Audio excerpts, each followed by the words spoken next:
Halo, perkenalkan kami dari kelompok 1. Saya Ferdi Ramadan.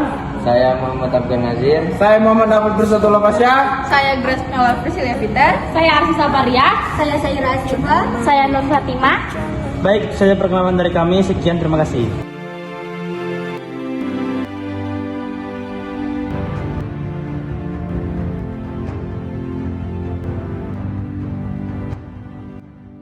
Latar belakang kedudukan Jepang di Indonesia. Tahun 1942, Jepang mengalahkan Belanda di Indonesia. Jepang datang membawa propaganda yaitu sebagai saudara tua. Tujuan utama mengambil sumber daya alam dan mendukung Perang Asia Timur Raya.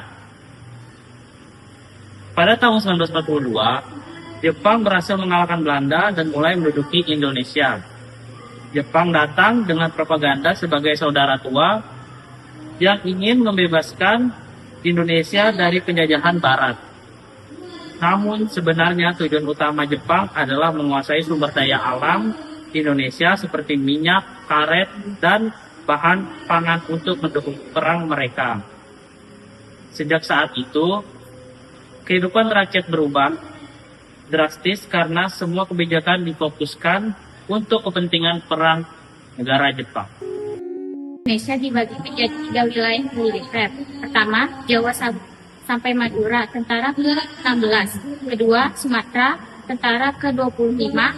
Ketiga, Kalimantan, Sulawesi, Maluku, Papua, sampai Angkatan Laut Jepang. Ciri pemerintahan militeristik, otoriter, tidak demokratis. Pada masa pendudukan Jepang, Indonesia diperintah secara militer. Wilayah Indonesia dibagi menjadi 3 bagian besar, yang masing-masing dipimpin tentara Jepang. Pemerintahan bersifat otoriter, artinya semua keputusan dipegang oleh militer. Rakyat tidak memiliki kebebasan pendapat dan harus mematuhi semua pemerintah Jepang. Organisasi bentukan Jepang. Organisasi untuk mobilisasi rakyat. Seinendan sebagai pemuda, Fujinkai sebagai wanita, Keigodan sebagai pembantu polisi, Heiho dan Peta sebagai militer yang berdampak melatih kedisiplinan menjadi cikal bakal tentara Indonesia. Untuk membantu perang, Jepang membentuk berbagai organisasi masyarakat. Pemuda dilatih melalui Seinendan, wanita melalui Fujinkai, dan keamanan melalui Keigodan. Selain itu, ada Heiho dan Peta yang melatih rakyat dalam bidang militer. Tanpa disadari, latihan ini menjadi pengalaman penting bagi bangsa Indonesia dalam membangun kekuatan militer setelah merdeka.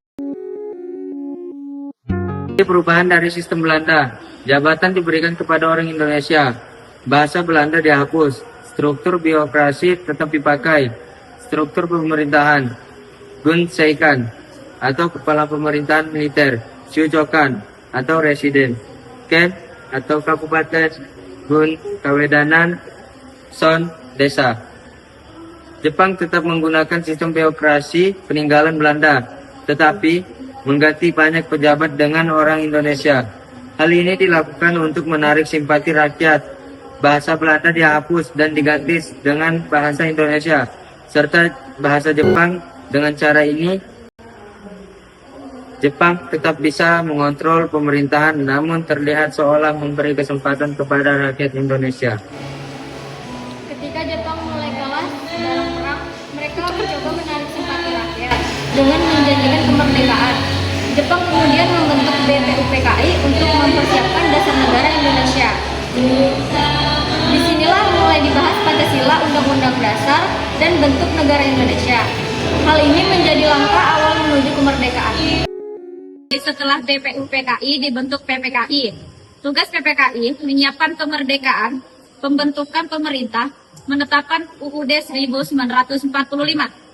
Setelah BPUPKI selesai bertugas, dibentuk PPKI untuk melanjutkan persiapan kemerdekaan.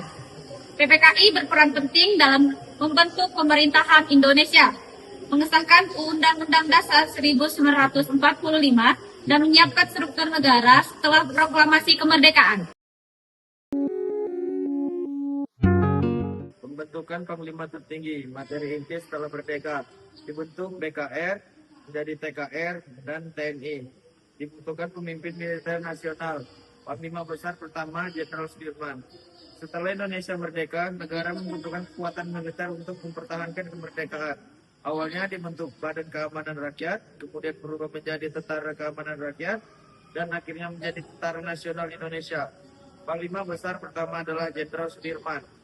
Beliau memimpin perjuangan militer melawan penjajah dan menjadi simbol semangat perjuangan bangsa Indonesia.